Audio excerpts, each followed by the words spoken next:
Party did under the cowardice leadership of Pat McCrory is a disgrace. Well, and it's a big, that's the home county to Deborah Ross, who's running for U.S. Senate. That's a very big Democrat stronghold. So if I were them, I'd be fighting for it, too. I want to see the Republicans do well. Right, we'll find out the results of the hearing, whether or not they're going to be able to keep that open. Yeah, it's my home state. I grew up there, and I can just tell you it's been an agony seeing what's been happening in our politics over the last few years. It's gotten very rough, very nasty. And this is a big showdown night in North Carolina because the forces of McCrory's up in a very tight election for governor, be reelected to governor. And there's also a Senate race that could actually change the leadership of the Senate to Democratic if Burr loses a Republican governor. So there is a Republican senator. So this is what you're talking about is really pretty central to the way this whole election, the sense of democracy works. We also saw President Obama making numerous trips to North Carolina to try to raise as much as did Hillary support. Clinton. Yeah. Well, he's trying to get out the African-American vote because there was a sense that it wasn't turning out, as Bakari knows, in the numbers that they needed it to turn out. And I think, you know, what we're going to be watching tonight is whether there is a real demographic shift in this country. The last election, 72% of the people who voted across the country were white. We're going to have to see if that number decreases this time. And so demographics is destiny, as we always say. So the question is, in North Carolina and in other places, will minority vote make a difference for the Democrats? We're also going to be looking at the shifting in the country versus in college versus non-college educated voters. I mean, this is something that really interests me because for the last 60 years, Republicans have won the college educated vote in this country. Is that going to change? The white college education. And we've seen is that going to change? We've seen some of the We've seen some of the demographic information, the racial information, and some of the early exit polls, but those are very early, so we're going to be giving more of those throughout the night. We're just minutes away from getting the first results from two major battlegrounds. Polls are about to close in Georgia and Virginia. This election night just getting started. We'll be back after a quick break.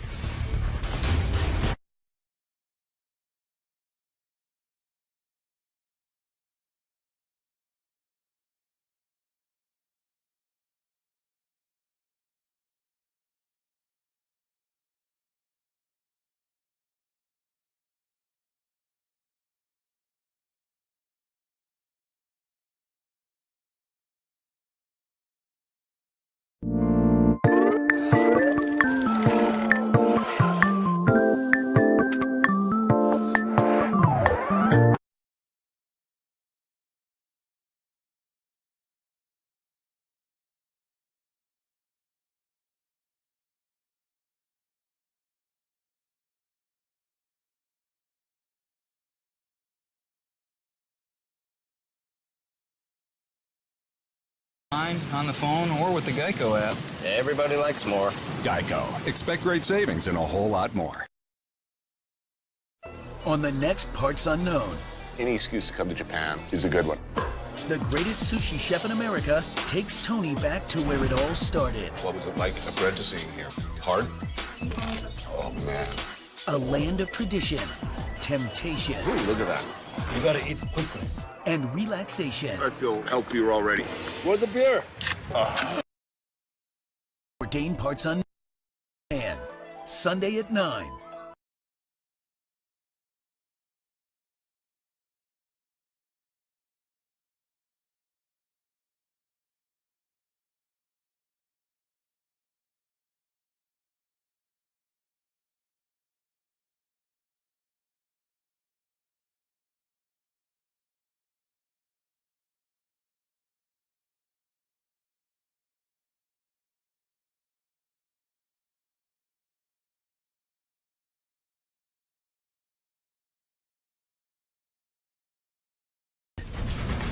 Clinton, Trump. Only one team has both sides covered. Watch Election Night in America on CNN.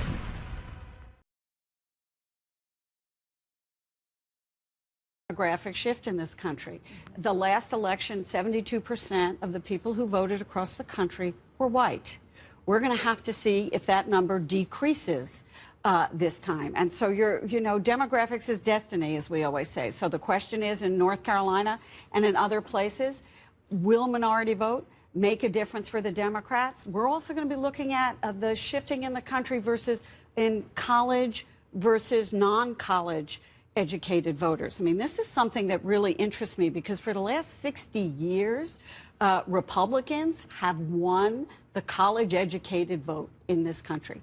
Is that going to change? The white college education. And we've seen is that going to change? We've seen some of the demographic. We've seen some of the demographic information, the racial information, and some of the early exit polls, but those are very early, so we're going to be giving more of those throughout the night. We're just minutes away from getting the first results from two major battlegrounds. Polls are about to close in Georgia and Virginia.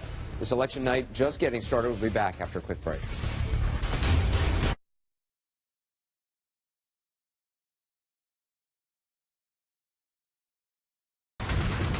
Trump.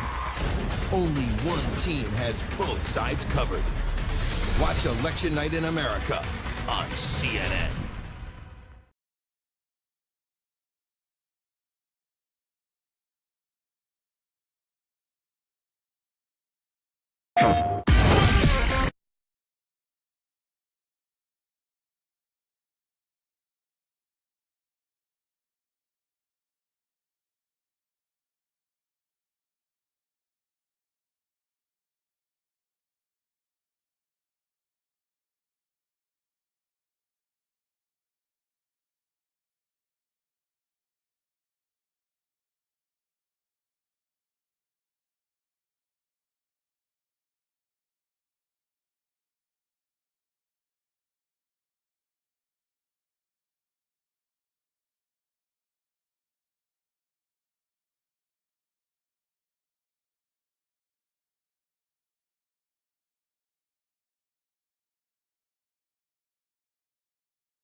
Cool.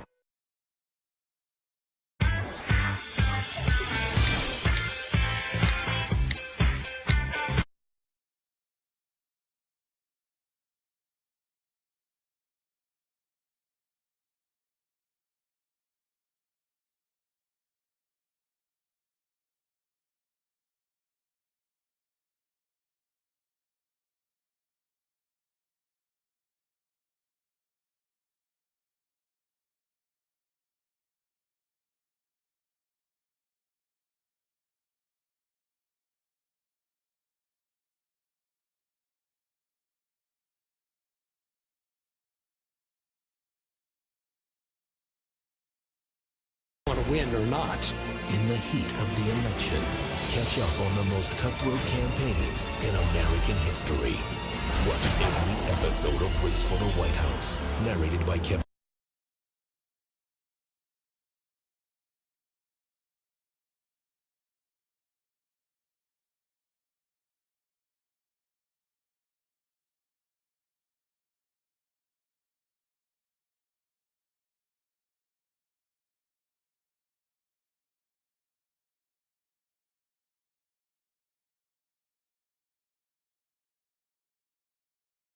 Cuatro en ese momento son rojas que pertenecen al Partido Republicano.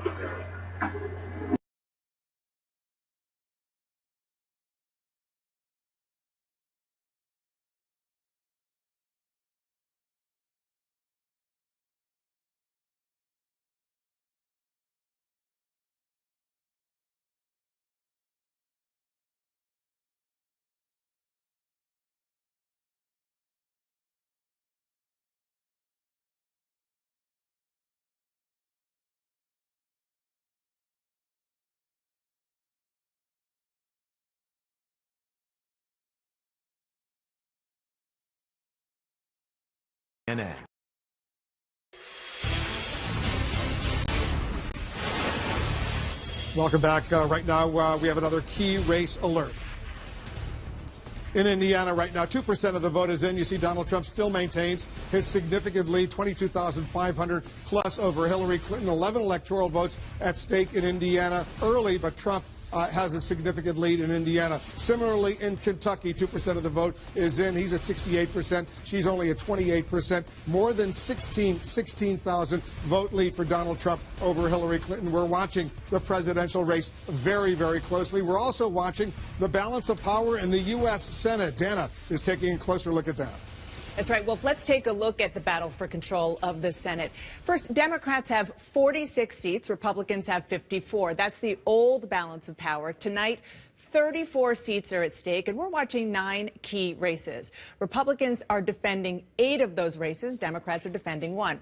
Now, if Democrats can pick up 5 Republican seats and hold the rest, they will have a 51-seat majority. Republicans, they've spent hundreds of millions of dollars, dispatched marquee players to all over these races to deprive Democrats of 5 pickups and that 51-seat majority. Well, here's another scenario. A 50-50 Senate. If Hillary Clinton is elected, Democrats would have the majority because Vice President Tim Kaine would cast the tie-breaking vote. If Donald Trump is elected, Republicans would have the majority because Vice President of power, and that is Indiana. Look at that. Todd Young, the Republican who's hoping to keep this seat in Republican hands, is up with a significant margin there, up a little bit more than 13,000 votes, but only 2% of the vote is in. So we're going to keep watching that very, very closely because it's such a big one. Let's look at some votes coming in from Kentucky. Rand Paul, who started out this campaign running for president, dropped out. Now he's trying to keep his Senate seat. He's in his race for re-election. He's a little more than 10,000 votes ahead of his Democratic challenger, Jim Gray. We're going to keep watching that as well because, again, that's only 2%. Now let's look, Jake, at the current balance of power, where we start this evening. If you see up on the big board, Democrats right now have 36, Republicans have 30, and we are looking at 34 seats that we're going to be monitoring and projecting as we get the results in throughout the night. But really, it's 9 seats that we're really focusing on because the others don't really have competitive races. Exactly. One of the things that's so interesting is about 3 or 4 weeks ago, Democrats wished the election had taken place. Yes, they did. In early October, when Hillary Clinton was really surging following the release of that Access Hollywood tape, and Democrats were talking about recapturing the Senate by big numbers. Then, of course, FBI Director Comey released that letter, and the race started tightening. And now they're hoping for some pickups, but we'll see how many they get. Yeah, we'll see. Indeed, the Democrats had an advantage. More Republican seats were up for grabs. We'll see what happens very soon. Art Anderson, back to you. Well, thanks very much. You know, Anna Navarro earlier was talking about the historic nature of this race, and it's very easy, I think, in all the vitriol that's been expressed in certainly the waning days of this campaign, all the divisions, to lose sight of just how historic this is. I mean, no matter who wins for different reasons. You know, I saw something today which frankly just touched me. And I've said before, I never thought that the female factor was going to be something that was so significant to me. And it's definitely not the reason why I voted. But I saw today the line of people lining up in the cemetery where Susan B. Anthony's tombstone is, and the women putting the I voted sticker on her tombstone. Whether you are Republican or Democrat, if you believe in a woman's right to vote, if you believe that we are all equal in this country, that should be something that touches us all, that makes a significant statement for us all. And obviously, Gloria, I mean, if Donald Trump wins, it is a historic night in a whole other way. It's an historic night because you would have an outsider, new to politics, a celebrity. Someone who hasn't been involved even in government or the military. Not even in government. I mean, Eisenhower was the last one, but he was a general. So you'd have somebody who created a movement out of nothing, who was not aligned with any ideological wing of his particular party, who spoke to voters about their concerns of being disenfranchised from their own party as well as from the opposition party, who felt removed from Washington and said, you know, I've had enough and I don't want to take it anymore and I am looking for something different, somebody to shake up the establishment and the status quo. So either of these results would be historic for this country. I mean, I want to add to what Anna was saying. You know, it's the persistence of these women 96 years ago who got the right to vote for women in this country that those women were thanking today, because when you think it hasn't, you know, 96 years. In our generations, we sometimes take it for granted. Of course, right? We do. We take for granted that less than 100 years ago, women could not vote. Women were not equals in this country in that aspect. And so, look, whether she wins or not tonight, the fact that Hillary Clinton is out there competing for the big title is, I think, very significant to a lot of people in America. Well, yeah, it's also significant that we talk a lot about the Latino vote, but also that the women's vote may be very historic in a lot of different ways. We don't have enough numbers right now to know for sure, but that she may be winning white college-educated women, that she may even possibly win married women, which would be the first Democrat since her husband barely won them 20 years ago. So the fact that she could be, moving these women. Now, we don't know if this is a realignment, if these are women that are moving away from the Republican Party, or if this is an anti-Trump. But also just the changing demographics of the United States. I mean, not only how we're seeing it reflected this time around compared to even 4 years ago to 8 years ago, but what it portends for the future as well. Well, and we've got two things happening on the Latino front. First of all, the percentage of Latinos voting has been ticking up. It's gone from 8% to 10%. It's been ticking up. But also, the percentage of Latinos voting for the Republican Party has been ticking down. We went from 44% with George W. Bush to 31% with John McCain, which we thought was tragic, and we had to address, and we had to fix, and we had to deal with immigration. And then we went to 27% with Mitt Romney. At that point, our hair was set on fire on the Republican side. We needed to address this. We had a postmortem. Well, now we're worse than postmortem. We're dead even before the beginning. I can assure you that Donald Trump is going to get historic low numbers amongst Latinos. He's going to be probably in the teens. If he breaks 20, it's a good night for him with Latinos. And it would be sweet, sweet justice if after everything he has said, after every attack he has made against Latinos, after he has thrown out Latino anchors from press events, after he hasn't done any outreach, after he has questioned a judge's citizenship, after he has called Mexico. Are you sure about that? It would be sweet, sweet justice if tonight it was the Latino vote that defeated Donald Trump. Así que, mi gente, levántense y voten.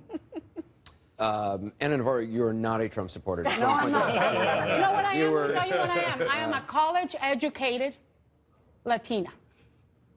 And sure as hell not a Trump supporter. David Gergen? I'm not sure I can follow that. Yeah, we should go to break. What languages do you speak? College-educated Latina. He's college-educated. But you're a Trump supporter. We're already seeing this obviously in the early voting in Florida, which is the percentage of Latino voters and the Latino voters who are embracing the Democratic Party, which in Florida has not been the history in decades past. Absolutely, and look, I think that Donald Trump can still win this tonight, and he will change our history too. Are you sure about that? It's going to make a huge difference to have Donald Trump in there, and we're going to go different directions. But if Hillary wins tonight, what you're going to see is the makings of a coalition, a national coalition that's going to dominate our politics for the foreseeable future. It is as strong a coalition as what Franklin Roosevelt put together back in the 1930s. When you talking about a coalition, what do you mean? I'm talking about a coalition of a party coalition of people, the forces within. If you can get the Latino vote and your Latino vote on your side, if you can get the black vote on your side, if you get the minorities, if you get women, if you get the young, that puts together a coalition of people that has won a majority now. If they win tonight, they will have won a majority of the vote in 6 out of 7 presidential elections. We haven't seen that in our history very often. We saw it in the 30s. We saw it once in the 1930s. We're standing by for the first big wave of results in the presidential race. Let's go back to Wolf. Thanks, Anderson. Now, more early votes already are coming in. We have a key race alert. Here are the latest results coming in from Indiana. 3% of the vote is now in. Donald Trump has a nearly 40% lead over Hillary Clinton, almost 70% to 26%. Donald Trump has a significant early lead in Indiana. Are you sure about that? Electoral votes at stake in Kentucky right now. Trump also has a significant lead, just went up a little bit, 23,100 plus over Hillary Clinton. Once again, only 3% of the vote is in. He's got 66%. She has 29%. 8 electoral votes in Kentucky, early voting in both of those states. We're about to get our first chance to make projections in this historic presidential race between Hillary Clinton and Donald Trump. We're counting down to the top of the hour, 7 p.m. here on the East Coast. That's when polls close in the battleground states of Georgia and Virginia, 2 of the key races we're watching. The last polls are also closing in Indiana, Kentucky, South Carolina, and Vermont. A total of 60 electoral votes are up for grabs in those states. And remember, it takes 270 electoral votes to win this presidential election. Jake, Georgia and Virginia, they will be the first tests, the big tests of the night. That's right, Wolf, and we'll see whether Donald Trump can hold on to the traditionally Republican red state of Georgia, and if Hillary Clinton can keep her Virginia firewall intact. We're keeping tabs on voting all across the country in these key battleground states. We'll be following throughout the night. Right now, let's check in with our correspondents who are at the presidential candidates' headquarters in New York City. Jeff Zeleny covering Hillary Clinton, Sarah Murray covering Donald Trump. First to you, Jeff, what are you hearing from the Clinton campaign? Well, Jake, in the Clinton war room right now, they are keeping an eye on Virginia. They believe those 13 electoral votes could be the first battleground state they win in terms of the times of polls closing.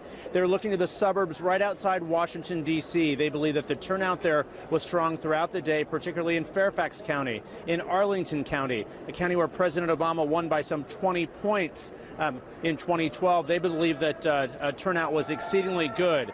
Now, of course, Virginia, home to Tim Kaine, the Democratic vice presidential candidate here. Jake, he's been on the ballot for a couple decades, has never lost a race he's been on. He was back in Virginia yesterday to campaign across the state in Northern Virginia and Richmond. So the Clinton campaign confident of that. They are less confident, of course, of Georgia. It is one of those states that they did not travel there at all. One senior Democratic advisor said maybe next time Georgia will come into play, but not this time. Georgia, a state that I believe Barack Obama lost by only 5 points. It's been a state that Republicans have thought to be trending Democratic. We're keeping an eye on it. Sarah Murray is with Trump campaign headquarters just a few blocks away from Jeff. And Sarah, what are the Trump campaign officials telling you? Well, Jake, the Trump campaign knows that Northern Virginia, the D.C. suburbs, are not turning out today to make America great again. Look, Virginia is not a central part of their electoral college strategy. They've been encouraged to see a tightening in the polls there, and they know that really their only hope is going to be to try to run up the score in areas outside of those D.C. suburbs if they want to have a shot at flipping Virginia to Donald Trump's column. Now, one Trump aide tells me, look, this could turn out to be a Cinderella story for us tonight, but others who are close to the campaign are not so optimistic about a win in Virginia this evening, Jake. All right, Sarah Murray, thanks so much. Let's go now to our political director, David Chalian, who has the latest from the exit polls. And David, with the polls in Georgia and Virginia about to close, you're taking a look in the exit polls as to who exactly showed up to vote in those key states. That's right, Jake, and we're going to be talking about these two demographics all night long. The racial makeup of the electorate, as well as how the electorate is made up in terms of education level. So first to Virginia, looking at race, 68% white. That's a touchdown, a little less white, a little more Latino from 4 years ago. It was a 5% 4 years ago, ticked up a point here. This is becoming a slightly more diverse state. Look at education level, too. We see a slight tick up there. 57% of voters in Virginia today are college graduates. 4 years ago, that was 54%. That's an increase by 3 points there. That is a significant development. Take a look at Georgia. We see something similar here. 61% of the electorate in Georgia is white. 8 years ago, our last time we had exit polls in Georgia, that was 65%. Again, Georgia becoming a little less white, a little more diverse, an uptick in the Latino vote again. Again, from 8 years ago, that was about 4%. It's now 5%. The African-American vote holding the same there. College education in Georgia. This is the big number that we're seeing in Georgia tonight, Jake.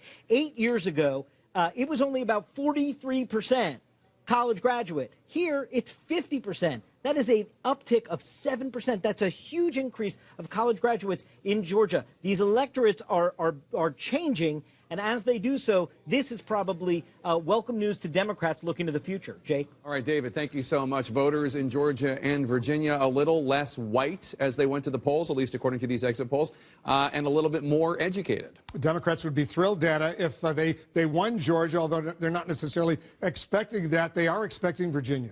They are expecting Virginia. They say that they were heading that way even before Hillary Clinton put the sitting senator, former governor Tim Kaine of Virginia, on the ticket. But Georgia is really fascinating because, sort of looking ahead, the question is, given the changing demographics there, whether or not maybe it was a little bit out of reach for Democrats this time around. But if it continues to trend that way demographically, more educated, perhaps even more diverse, it might be within the Democrats' reach the next time around. And there, well, I was just going to say, and there might be states that are actually trending in the other direction. Are you sure about that? Hillary Clinton has been struggling with. Barack Obama won twice before. Iowa and Ohio will be taking a look at them. If there is a realignment this evening, we'll see if it's a long-lasting. That's why it's such a fascinating night. Let's go over to John King at the Magic Wall. So Georgia, taking a very, very close look at Georgia right now and Virginia. Georgia and Virginia. Wolf, I want to show you something. You see the darker counties I have filled in here?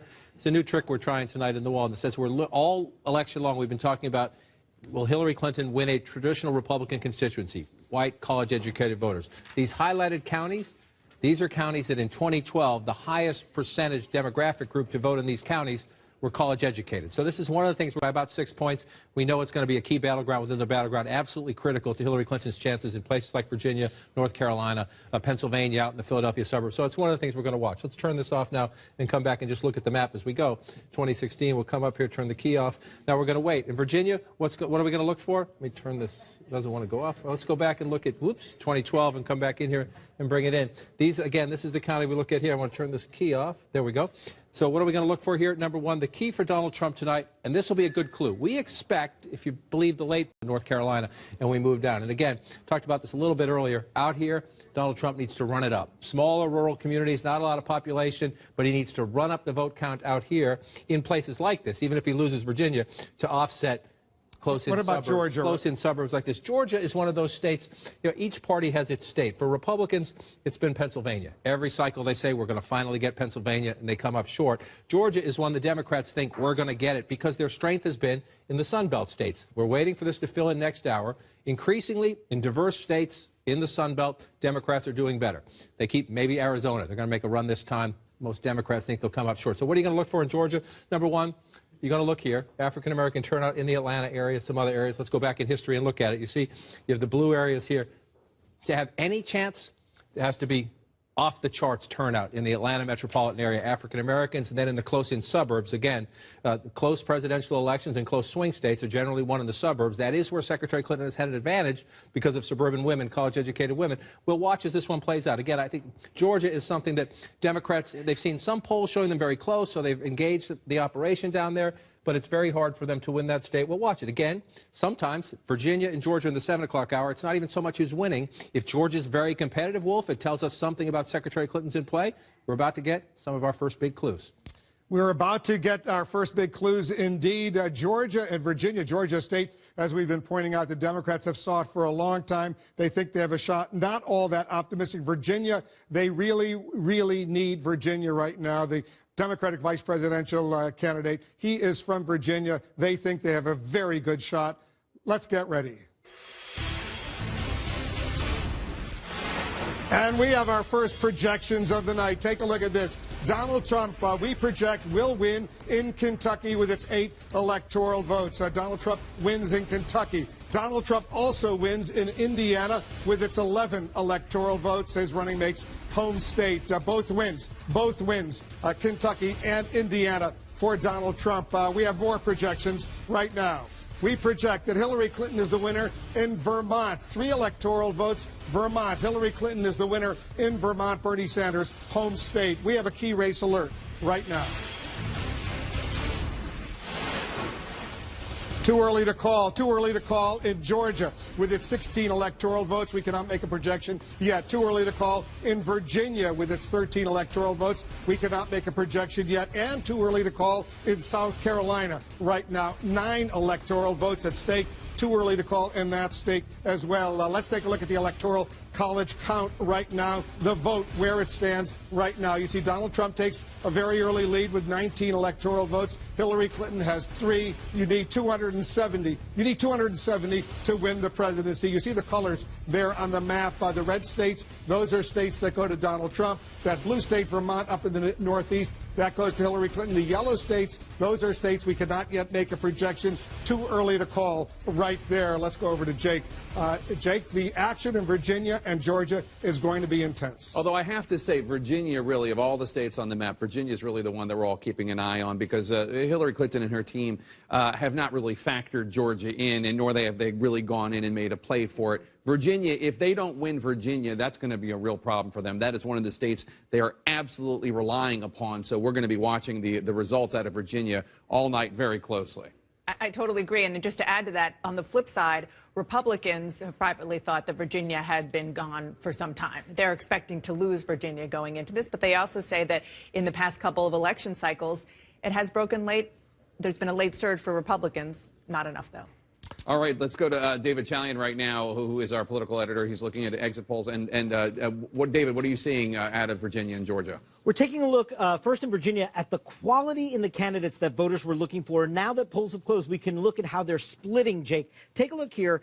By far and away, the top quality people were looking for were change, the candidate that can bring about change. 40% of Virginia voters wanted a change candidate. And look how they split here. Big Trump category. Trump gets 79% of those voters. Hillary Clinton gets 15% of those Virginia voters. We also looked at right experience. Now, fewer voters in Virginia were looking for the candidate for right experience, but obviously it is an overwhelming Clinton category. 89% to Trump's 8%. Only about 24% of the electorate, though, was looking for a candidate with right experience. In Georgia, we were looking about that anger at the federal government or satisfaction with the federal government. Take a look here. About a quarter of the electorate in Georgia was angry at the federal government, 27%. Obviously a strong Trump category. He wins the angry vote 77% to Clinton's 17% in Georgia. And about a quarter of the electorate is actually satisfied with the federal government. How did the satisfied voters in Georgia vote? Overwhelmingly for Hillary Clinton. 81% for Clinton, 14% for Trump, among the quarter of the electorate that is satisfied in Georgia tonight, Jake. All right, David, thanks so much. And Wolf, obviously, if a large enough percentage of voters in any state or commonwealth goes to the polls wanting change and thinking Donald Trump is the instrument of that change, that does not bode well for Hillary Clinton. Even, Dana, if the Democrats don't win Georgia this time, 4 years from now, 8 years from now, given the demographic trends, they think they have a shot. It's certainly possible, especially given the numbers that David Chalian was showing us tonight about how it looks a little bit like, as we were talking about before, Virginia looked 1, 2, 3 cycles ago. This is a moment, though, that once we start getting these first projections, Jake, that everybody is going to be watching so closely to get trends for these other battleground states. That's right. I mean, and the question is how many Latinos turn out, how many college-educated voters turn out, how big is the gender gap, what is the results in Virginia might be relevant to results we see in North Carolina or even in Pennsylvania. Pennsylvania, your home state, all of a sudden, by all accounts, it's in play. Generally speaking, Republicans always seem to hear the siren song of Pennsylvania, and they go there and they try to compete, and ultimately they're not able to. But it does seem as though Donald Trump has been able to really make it competitive outside Philadelphia with the white working class voters that make up so much of his natural base. He has really made that state, or Commonwealth rather, a competitive one. It's a moment that we're watching very closely. I want to just check in right now with, walk over to John King over at the Magic Wall. John, we're taking a very close look. You've been looking at this one county, Vigo County in Indiana. Yeah, again, not necessarily instructive, but Vigo County is one of these, it's a quirk county in the sense that they have a great record of picking the winner, voting with the winner. Even when Indiana went red in 2012, if we go back in time, Vigo County voted for President Obama, just barely, but he won the election. So I'm just looking, been waiting for the results to come in. We have about 44% of the vote in, and Donald Trump is ahead by a sizable margin. So if that holds up, either Donald Trump's going to be elected the next president or Vigo County's streak is going to end. We won't know that for hours. So strap in and we'll see. But they've been right in 15 straight presidential elections. They've been wrong only twice in the last 100 years in terms of picking the winner at 44%. That tells you something. That's just one of the streaks we're looking at. And this is a very unorthodox election, so I expect a lot of streaks might be broken tonight, no matter who wins. But one of the other things you do is I'm trying to look in these early states for clues as to performance. Is Donald Trump overperforming Mitt Romney in rural areas where you have white working class voters? So it's one of the things you look at. And so you just look at a county and you look at Donald Trump's getting 67%. Again, it's only 5% of the vote in, so it might not necessarily hold up. But then you go back and look. Mitt Romney got 60% in this county. So there's a county where Donald Trump is running a little stronger. It doesn't necessarily matter in Indiana, but if you're running stronger with those types of voters, what do you learn in other places? That's why, again, we're looking at Kentucky a lot. Let's come back to 2016. Let's take a look at Florida, because Florida's getting tonight. They're going to be closing at the top of the hour. Florida, look at that. We have some votes in Florida. Yeah. Let's see where those are coming from. One, it's always fun when you see the first votes come into the wall and you try to figure out where they're from. Little Citrus County, it's only less than 1% of the population, but there you go, 0% reporting there. But obviously some votes have come in. Some counties, the early votes, they load them up. They've had a lot of early voting, aggressive early voting in Florida. So what are we going to be looking for overall in Florida? That's the early lead right now. And what are you going to look for? Number one, this is your big Democratic strongholds down here. Hillary Clinton, to win Florida, has to run it up. Let's go back in time and look at this state. Florida was the closest state in the 2012 race. President Obama eked out a very narrow victory. The early voting there, when they dumped those numbers in, that is critical. You heard the panel talking earlier about Democrats think they amped up the Latino vote to help them there. We'll see. What happens down here? A little battleground within the battleground. How does Donald Trump do in Palm Beach County? That's his second home. He thinks he's going to do very well in Florida. Is Donald Trump going to win Palm Beach County? I bet not. It is traditionally a big Democratic county, but the margins within these counties matter. In a very close election, if these are friends of Donald Trump and he can make it instead of 60-40, make it a little bit closer, those things matter. That's what we're going to watch as we start to watch the results come in Florida, the key Democratic strongholds. Across here, I'll tell you, Wolf, this is anecdotal. You call people in these states, you email with people on election days. The Democrats were very happy about their early voting. Hillsborough County, where Tampa is, absolutely critical. Pinellas County, you go to the west out here in St. Petersburg, it's more of a swing county, critical for the Democrats. The Democrats were thrilled with the early voting there. Talking to a friend who knows the organizers down here today, said the Democrats got some jitters today when they saw the long lines of Trump supporters. Right. So we're going to play this out. Stand by. I want to go to Mark Preston right now. Mark, the polls closed in North Carolina at the bottom of the hour, but there are some important... has to do, Wolf, with the fact that there was computer glitches. There were computer glitches, Wolf, in some of the precincts earlier today, and those computer glitches caused long lines, and people were being turned away from the polls. Now, the polls right now are scheduled to close at 7:30, so some of them now will close at 8:30. Some of them will close a little bit sooner than that. The Durham County Board of Election had requested, actually, the polls to be open for 90 minutes, Wolf, but they did not get the 90 minutes they asked. As I said, it was a computer glitch problem. And as we look into this right now, this is former Governor Jim Hunt. Before we had actually heard the ruling from the State Board of Elections, he said that this is not an appropriate way to treat human beings. It is heartbreaking, and it follows a deeply troubling pattern of disenfranchisement in the state of North Carolina. Now, Wolf, I should note, in the state of North Carolina, very important to Hillary Clinton, Durham is 38% African-American. Barack Obama won Durham by 76%. In 2008 and in 2012. Wolf. Interesting stuff. Very interesting indeed. All right, we're going to get back to you, Mark. You know, John, Durham, let's talk a little bit about Durham. They're going to get a little extra. The poll's supposed to close there at the bottom of the hour in a few minutes from now, but they're going to stay open maybe as long as another hour. As Mark just explained, not as long as the Democrats had hoped for, had requested, but they do get the polls open longer. And as Mark noted, we're going to wait to watch this fill in, but let's go back for historical perspective. This is an overwhelmingly Democratic county. The African-American vote, other Democratic constituencies, and you see a state like this, again, North Carolina, like Florida, one of the most tightly contested states in the United States. So each party knows where its voters are, especially in the age of big data politics. The Clinton campaign has a list. They know who they need to vote here in Durham County. And the question is, you check them off as they go and you try to turn people out. So they're desperate to keep these polls open because in a state as close as North Carolina, Mitt Romney took it back from the Democrats. It's been traditionally Republican there. President Obama won it just barely, 50-50, in 2008. So in a state this closely contested, it's pretty obvious, every vote matters, and so you have these arguments, and it's in a key area of the state, not just Durham, but the Raleigh-Durham area. You have the African-American base out of Durham. You have the research triangle of Raleigh-Durham. This is a key battleground within this battleground state. Absolutely critical to Hillary Clinton to run it up in these areas, and absolutely critical for Donald Trump. His competition in the suburbs is very important here, too, so we'll be a little later counting those votes, obviously, in a state we expect to take us deep into the night. So they'll stay open for as long as an extra hour. Dana, we're getting our first projections in the balance of power in the U.S. Senate. That's right, Wolf, we sure are. And let's start with the state of Vermont. Patrick Leahy, already one of the longest-serving senators in history, CNN can project will go on to win an 8th term, defeating his Republican challenger, Scott Milne. Now let's go to the state of Kentucky. Rand Paul, people remember, he started out this campaign running for president, dropped out, then decided to run for re-election. CNN can project that he has won that seat, defeating his Democratic challenger, Jim Gray. Now let's go to South Carolina. Republican incumbent Tim Scott, CNN can project that he will defeat his Democratic challenger, Thomas Dixon. Tim Scott being the first African-American ever to represent the South. Now let's look at key races where we're watching very, very closely. Indiana, again, this is an open seat, a Republican seat. Todd Young, the Republican, at this hour, just about 10% of the vote in, is pretty far ahead. Evan Bayh, who is trying to get his old Senate seat back, turn that blue. We're going to be watching that very, very closely. And now we have some where the polls have not yet closed, but we do see some numbers coming in.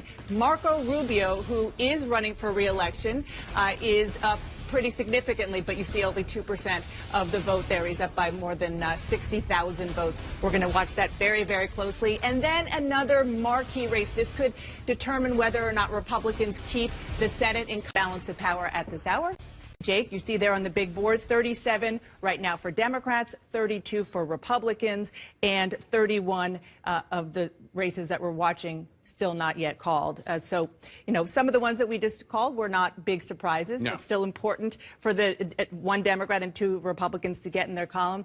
Indiana, to me, is absolutely fascinating because the Democrats thought they could make to be popular, especially among Republican voters and in Republican-leaning states like Indiana. Evan Bayh, former governor, former senator, and then has stayed in Washington, D.C., done a lot of lobbying. They recruited him to run, promising him that he would be able to win.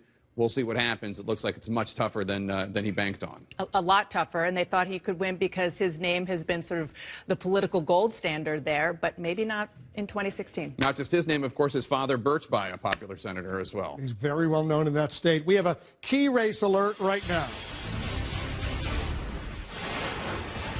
All right, here are the results coming in from Florida. 2% of the vote is in so far. 58.5% for Donald Trump, 30.2% for Hillary Clinton. Trump has an early lead of some 63,000 votes over Hillary Clinton. Only 2% of the vote is in Florida. 29 electoral votes are at stake there. And we're getting the first numbers coming in very, very early from the state of Virginia. Hillary Clinton has a very slight lead. Look at how close it is, 49.5%, 45.5%. Hillary Clinton's lead, only 294 votes. Very, very early in Virginia, early in Florida. We're watching both of those key states right now. Let's go over to John King. The early votes in Florida. John, where are they coming in from? Mostly up here in the northern part of the state, a rural part of the state, a Republican part of the state. Remember, let's just do this so you can get a sense. All of our votes are right up around these lines. We'll go back in time and look. 2012 race, this is a largely Republican area. You got one county there in the middle that's Democratic. So it's a very small percentage of the vote. The major population centers are around here. This is where the big fight is if it gets close. If it's close in Florida, especially Orange County, a growing Latino population here in the Orlando area. This is a big area. The Democrats 60-40. Watch, this is a place where Democrats say their early voting was significant among Latinos. But if we come back to look where we are right now, this doesn't tell us much, except these are conservative areas up here. You're up here, so you're looking here to see if Donald Trump can run up the numbers. Now, again, 0%. So these are just the first votes, 692 to 387. It's very early and preliminary. But one of the things you're going to watch in a state like this, again, the closest state in 2012, is how does it shape up when you go back and look. And right now, remember, Romney at 63. Trump at 62.2. He's running about, again, very early returns where Mitt Romney was. Obviously, he'd like to run a little stronger than that because President Obama just carried the state. But we'll watch that as we go through these relatively 0.1% of the population. So you're looking for early clues in rural turnout. That is key to Donald Trump, especially in a state like Florida, this northern part of the state, which is the more southern part of the state, if you will, bordering the southern states. This is the much more conservative part of the state. Where Trump has campaigned on immigration, on Obamacare, on taxes and spending issues. This is much more important here. So we'll watch it. Early results, this doesn't tell us much, except for these early counties are filling in the way Donald Trump would want them to. Yeah, more Democratic counties down in the southern part of Florida. We're just minutes away from the next round of poll closings, including the battlegrounds of Ohio and North Carolina. North Carolina becoming even more crucial in the closing days of the presidential race. New results coming up right after a quick break.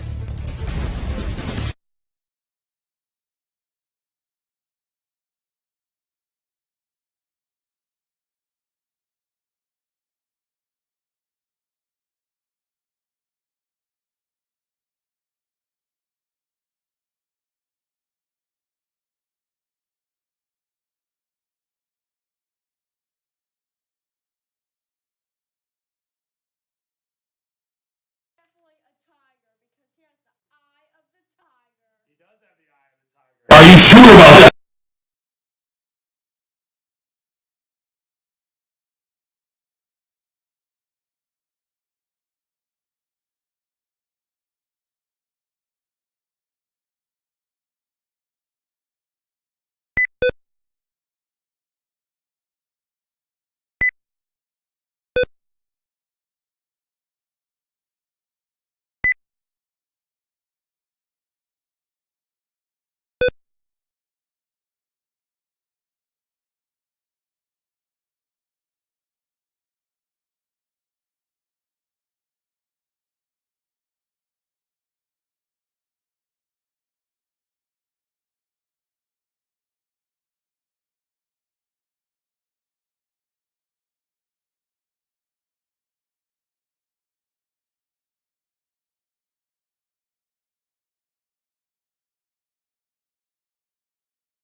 Florida, been going back and forth, back and forth. All of a sudden, Hillary Clinton is ahead by, what, a 1.5 or so. And we're up to 65% of the vote, so 2/3 of the vote in. The big question is, how quickly does the rest of it come in? We've spent a lot of long nights in the state of Florida as it gets tight like this, and then sometimes the vote count slows down. What are we looking at? Last time we checked, remember you were here, we had nothing from Broward County.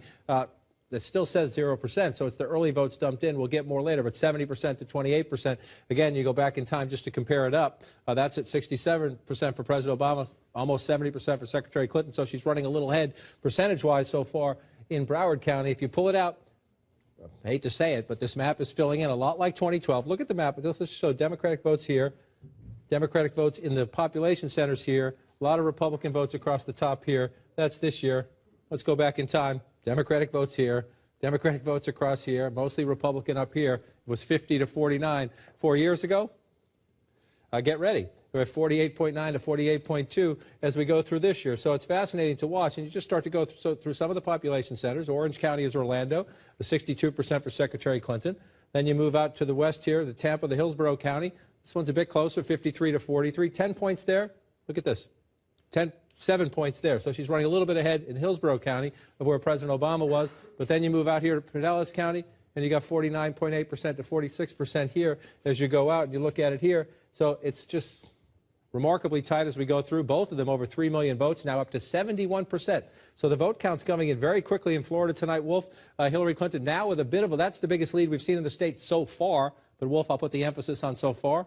We'll keep counting. It's a real battle in Florida right now. We're only moments away from the biggest wave of poll closings in the presidential race. We're counting down to the top of the hour. That would be 8 p.m. Eastern. That's when the last polling places close in the battleground states of Florida, Pennsylvania, and New Hampshire. The polls also will be closing in Alabama. Electoral votes. That's a huge chunk of the 270 needed to win. Jake, another presidential race where all eyes right now are on Florida. It's one of the most critical states in this race. Donald Trump himself has said that he doesn't see a path to the presidency for himself without the state of Florida. It has 29 electoral votes. We're following the last-minute mad dash for all these candidates in the battleground states. We're also getting new information from inside the campaigns. First to Sarah Murray, who is with the Trump campaign. And Sarah, the votes are coming in. It is neck and neck in North Carolina, neck and neck in Florida. What are you hearing from the campaign? Well, Jake, as you know, Florida is, of course, always a source of heartburn. But for the Trump campaign, their particular angst is not knowing how these independent voters are going to shake out tonight. If they're going to lean in favor of Donald Trump, if they're going to lean in favor of Hillary Clinton. Now, I've talked to multiple sources who say they really don't have any information about these independent voters. Are you sure about that? Florida to get the kind of money that they would need to be able to model this independent electorate. And so even though Donald Trump himself has been personally interested in which way these independent voters are leaning, they're saying they just don't have any way to tell him. They're just waiting to see the results just like we are. So flying a little bit blind tonight on one of their most important states, Jake. Interesting. Let's go now to Jeff Zeleny, just a few blocks away at campaign headquarters. And Jeff, the Clinton campaign knows that they need Florida. They have been saying for quite some time that they feel better about Florida than they do about states such as North Carolina, states such as Ohio or in Iowa. What are you hearing from the Clinton team? Jake, the number is 29. That is one of the favorite numbers, the most important numbers inside that Clinton war room here at the Javits Center. And the Clinton campaign is increasingly confident about Florida, the numbers that are coming in and also what they've been seeing on the ground throughout the day. They point to some specific counties across the state, Orange County, Osceola County, Hillsborough County. They believe that they're outperforming Obama numbers. Of course, he won the state narrowly. Also, Duval County. They say Donald Trump is not doing as well as Mitt Romney. This is the view of the Clinton campaign here. But, Jake, the reason that Hillary Clinton visited Broward County, a key Democratic area, 3 times in 1 week, was to drive up that Democratic vote. They believe they've done it. But one senior Clinton advisor I just talked to said the Hispanic numbers are rising through the roof. That's why we'll win Florida. Jake? All right, we'll see what actually happens. Let's go to Wolf Blitzer right now, who has a key race alert. We do have a key race alert.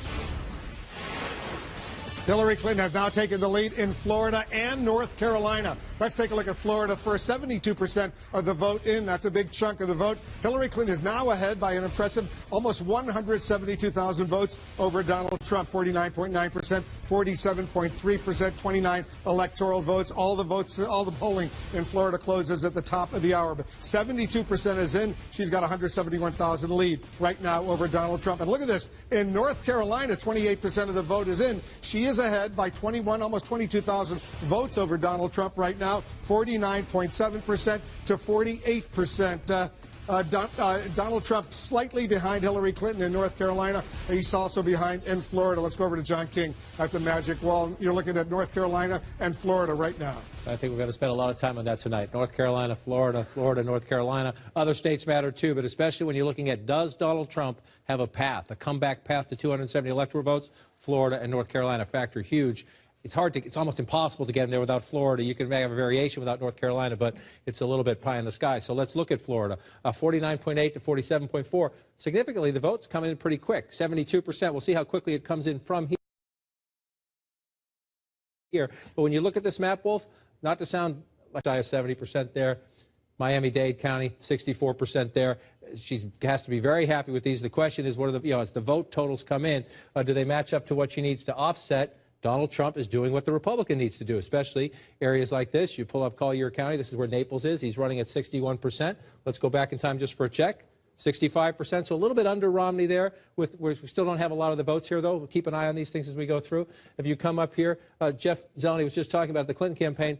These are the swing counties across here that they're looking at. What's their margin in the Tampa area? That's Hillsborough County. You see it 10 points right there. You go back in time. 7 points there. So she's overperforming the president there. This one has been closer. Let's see if it stayed that way. This one has been closer, where you have essentially 2 points there. When you look at it through, maybe 3. If you look at it in that one, a little bit. Look at that. Let's look at North Carolina. Where did those votes come from, right? So what came in? Mecklenburg County. This is Charlotte, and she's winning huge here. This is why she jumped. When you got a big dump of votes from the Charlotte area, which is a Democratic stronghold, that's why her total jumped. Where you watch where the votes come in. Not saying that's insignificant. This is what she needs to do. So just shy of 67% there. Go back in time. The president was at 61% here, and he lost. Remember, he narrowly lost North Carolina 4 years ago. So if you're the Clinton campaign, you love that number, and you hope that number stays up. This is going to go up. This is a small percentage of the votes still in one of the largest counties of the state. Now we have our first votes in Wake County. This was empty just a few minutes ago. And again, 25% of the vote in. This is of enormous consequence to Secretary Clinton tonight, in the sense that if she wins this county by that margin, she will win the state of North Carolina. But we're only at 25% of the vote. The reason I say that, if you look at that margin there, 20-plus points, you go back to 2012, the president won it by 11, and he lost the state. You go back to 2008, won it by 15. This is almost 10% of the state population. Numbers coming in from Ohio, and Hillary Clinton is in the lead right now. You see she's got 53% to his 43%. 12% of the vote in Ohio is now in. Only 12%. If this holds up, it's game over. Republicans don't win the White House without winning the state of Ohio. But again, you always ask the question, where did the votes come from? And they're coming. Jeff Zeleny just mentioned this a moment ago. They're coming from Franklin County, Columbus. This is a Democratic county. That's a big, healthy margin for Secretary Clinton. That's what you want to do here. Let's again go back in time. 61% for the president 4 years ago when he won Ohio. A lot of the conversation here this year has been even the Clinton campaign conceding in the final weeks that Ohio was one of the toughest for them to hold. They don't count on it in their math. They would love it, but they don't count on it. So now as we're watching what's happening here, one of the things you're going to watch is in the Youngstown area here, this is where Donald Trump has tried to sell, hey, the factory's closed. Hey, I'll rip up NAFTA. My trade message. The Youngstown area like this, she's getting at the moment. It's not a big percentage of the vote in yet, but she's getting 59%. Let's go back and check. So she's running a little bit below the president there. So, Wolf, we got a ways to go in Ohio as we watch it fill in. At the moment, the Clinton campaign's happy with what it sees, but we also have nothing yet, absolutely nothing out of Cleveland. So we'll be counting for a while in Ohio and elsewhere. We certainly will, and we're getting ready for 16 states. 16 states and the District of Columbia. They're going to be closing all polling stations right at the top of the hour, including Florida. All the polling stations in Florida will be closed. That is emerging as a critically important state. Pennsylvania closing right now. And look at all these wins we're projecting for Hillary Clinton right now. She wins her state of Illinois. That's where she was born. Hillary Clinton wins in Illinois with its 20 electoral votes. A win for Hillary Clinton. In New Jersey, Governor Chris Christie is the governor there, but guess what? Hillary Clinton is the winner in New Jersey with 14 electoral votes. Hillary Clinton wins in New Jersey. In Massachusetts, another 11 electoral votes. We project will go to Hillary Clinton in Massachusetts. Another win for Hillary Clinton in Massachusetts. Let's move on to Maryland. 10 electoral votes. We project Hillary Clinton wins in Maryland. She will carry that state. An important win for Hillary Clinton in the state of Maryland. More wins for Hillary Clinton coming in right now in Rhode Island. Rhode Island, 4 electoral votes. Hillary Clinton carries the state of Rhode Island with its 4 electoral votes. Delaware, 3 electoral votes. They will all go to Hillary Clinton. Another win there. And the District of Columbia, which could vote in presidential contest, 3 electoral votes go to Hillary Clinton. Donald Trump also has some projected wins, 3 specifically. We project he will carry the state of Oklahoma with 7 electoral votes. Donald Trump will carry Tennessee with 11 electoral votes. Donald Trump will also carry Mississippi with 6 electoral votes. We have a key race alert right now. Too close to call, too early to call, I should say. In Florida right now, we cannot yet make a projection. 29 electoral votes at stake. Too early to call in Florida. Too early to call in Pennsylvania with 20 electoral votes. Cannot make a projection in Pennsylvania. Also in New Hampshire, no projection there. Too early to call in New Hampshire right there. Too early to call in New Hampshire. Too early to call in those states. Let's get the complete list of all the states where we are not yet able to make a projection. Take a look. All these states, too early to call. The 8 p.m. closings in Alabama, Connecticut, Florida, Maine, Missouri, New Hampshire, Pennsylvania. No projections there. Too early to call. Take a look at the electoral map where it stands right now. Hillary Clinton has taken the lead. She has 68 electoral votes compared to Donald Trump's 48 electoral votes. You see 270 are needed to win the White House. The blue states we've projected go to Hillary Clinton. The red states go to Donald Trump. All those yellow states, too early to call. No projection in those states right now. That's where it stands, the electoral map right now. But, Jake, these states like Florida and North Carolina and Pennsylvania and Ohio, they will decide, presumably, what's going on. Your take? Well, Pennsylvania, we still haven't heard anything out of Pennsylvania. North Carolina, as Democrats were talking about, they were telling Jeff Zeleny the other minute that when it comes to North Carolina, let me circle it here on the board, North Carolina, that they think it's going to go down to the wire, and that it could be, they might not even have it called all night. And then, of course, we're looking at Florida, and that could be a race that's decided by 1 or 2 percentage points. And as we've been saying all night, the Trump campaign says, and the Republican National Committee says, there's really no path to the presidency for Donald Trump without the state of Florida. And that's why Clinton and Trump have been spending so many days and so many millions of dollars in that state. One of the things that's most important, and John has been talking about this quite a bit, is not just southern Florida, which tends to be Democratic, especially on the southeast, or northern Florida, the Panhandle, which tends to be Republican, but that I-4 corridor in the center of the state, where there are so many college-educated voters. How are they going to vote? The trend has been for college-educated white women to go and support Hillary Clinton, at least in early polling. Dana, you've spent a lot of time in Florida over these past many months. Yeah, and I just want to echo one thing that Jake was talking about with regard to how close Florida is always historically and what Republicans think is a path. I was just talking to a Republican source who says that at this point, the way that they're seeing the modeling, it looks like Donald Trump is more likely than not to lose by a couple of points in Florida. That's what they're seeing. They could always be surprised. They don't have all the votes in, but that is the expectation from a Republican source that I'm talking to. And to your point earlier, Marco Rubio, who's running for re-election in Florida, is outperforming Donald Trump big time in key pockets of the state, but particularly in his home area of Miami-Dade. But it's very important what Dana just said. There's modeling. There's polling, right, and then they might win Florida. At the end of the day, nobody knows what's going to happen until the voters actually do it. We have an update on the voting, the all-important voting in those states right now.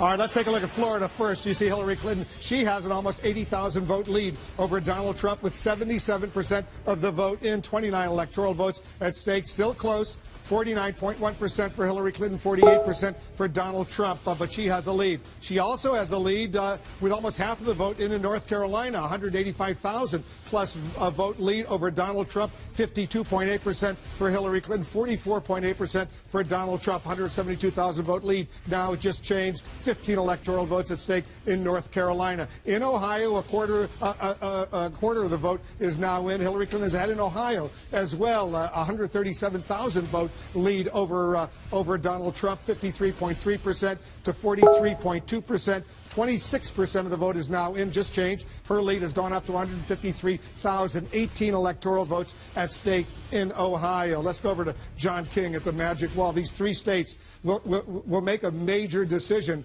Who's going to be the next president of the United States? Let's start with Florida. Almost 80% of the vote in Florida, Wolf, and it's very, very close, 48.9 to 48.2. It's only 50,000 votes now. It's just shrunk a bit. It just shrunk a bit as you're starting to fill the map in. And again, when you fill the map in up here, you can expect Donald Trump to make up ground. The challenge for Donald Trump is a lot of these smaller counties, when you look at them, you're not much in that county there. I'm trying to come over and see we have a percentage, 92% of the vote in here, and you see it's not that many votes. So a 6,000 gap there. That's one of the things we're going to watch as we get closer to 100%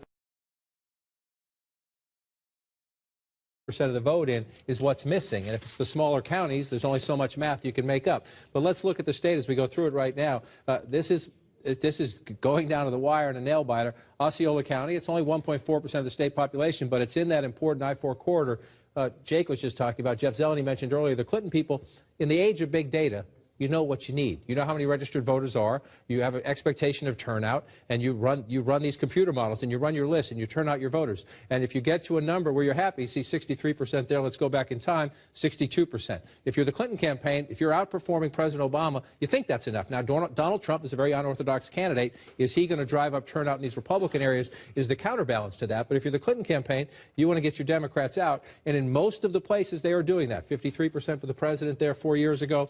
53.3% for Secretary Clinton. Now, this is a bit of a down for Secretary Clinton, and this is a swing area. This is Pinellas County, where St. Pete is, 49.8, so just shy of 50 for Secretary Clinton. The president did a little bit better here. So you find some areas where she's overperforming, some areas where she's underperforming, and then you start to watch. You pull out here right now. Let's come back to this year's race, and you're looking not only for what's missing. We have no votes at all up here. This is very conservative territory. Donald Trump's going to run up some numbers here, but then you want to come down here and say we still don't have percentages here, so this tells us what we have is the early vote. Most of what we have, if not all of what we have here, is the early vote. We haven't, from the precincts, we're not getting percentage reporting yet.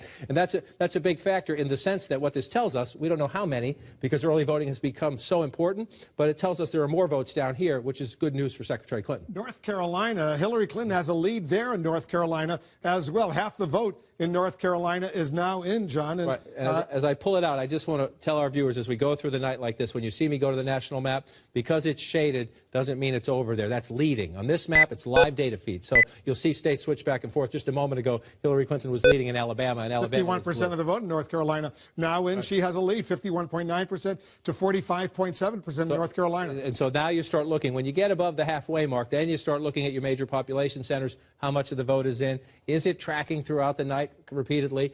We hadn't had any votes in Durham earlier. Again, now we have some Durham votes, but the percentage, this is an early drop of votes in from Durham County, 85%. Remember, vote in there. She's getting close to 60% of the vote to 37%. Again, you match it up to try to do the math compared to 4 years ago, where this was such a close state, carried by Governor Romney 4 years ago. Secretary Clinton's doing what she needs to do here. So you're looking for Donald Trump, and you're saying, where can he pull up the vote? Let's go back and look at the Romney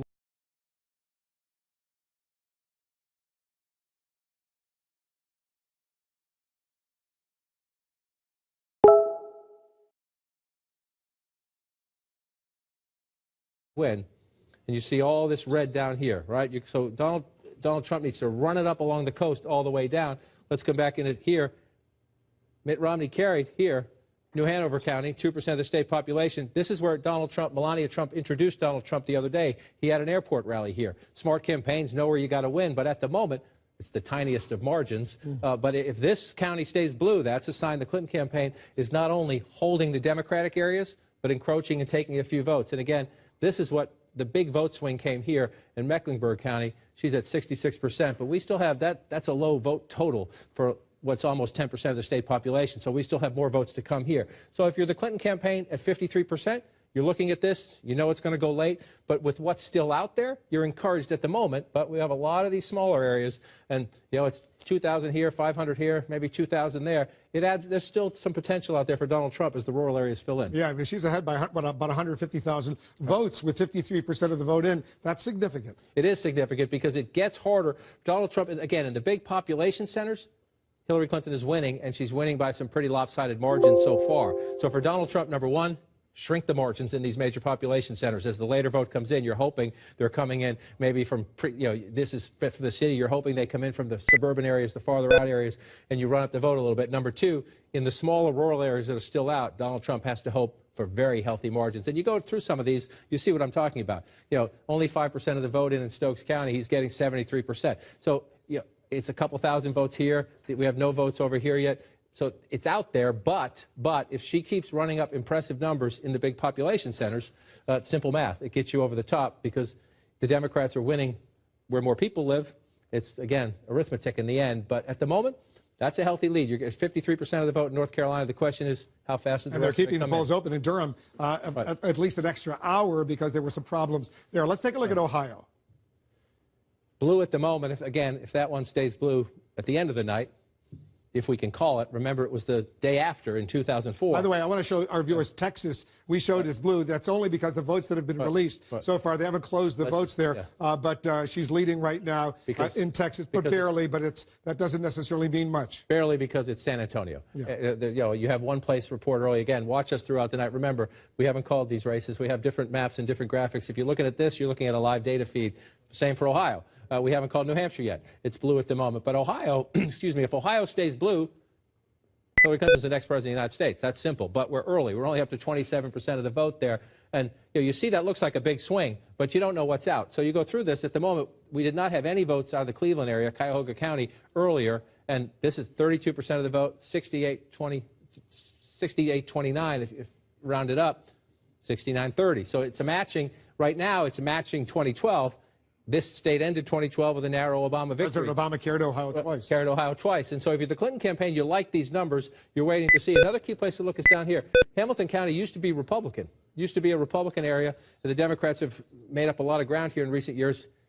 This is just early vote because we don't have a percentage right there. So we'll wait and see if this one stays like that. But if Hamilton County's blue at the end of the night in a presidential race, it's usually good for the Democrats as well. One of the questions was, would Donald Trump cut into the Democratic support in places like Akron? You just associate the blue-collar workers and look at the margin right there. What about 15 or 16,000 votes separate these two candidates? In Florida, with 85% of the vote in, her lead, once again, has shrunk. Has shrunk. And again, what filled in? Some more areas up here filled in. Well, last time we were here, we had a big opening up here. Now we have a smaller opening up here. And you get just changed again. It's only 11,000 vote lead. Just now it changed. Math on your feet. I like this. Well, we have a living abacus right here as we go through. But as you watch it fill in, it gets important to start going up to these counties and say, we don't have a lot of vote here still. So there's votes to be made up for Donald Trump as you do this. And as you go through, that's what I mean about this. You're seeing a live data feed into the wall, so it will change as we're talking sometimes. Trump is doing what he needs to do in the rural areas. All right, take a look at Florida, because all of a sudden, take a look at Florida right now. You see with 85% of the vote in, Hillary Clinton is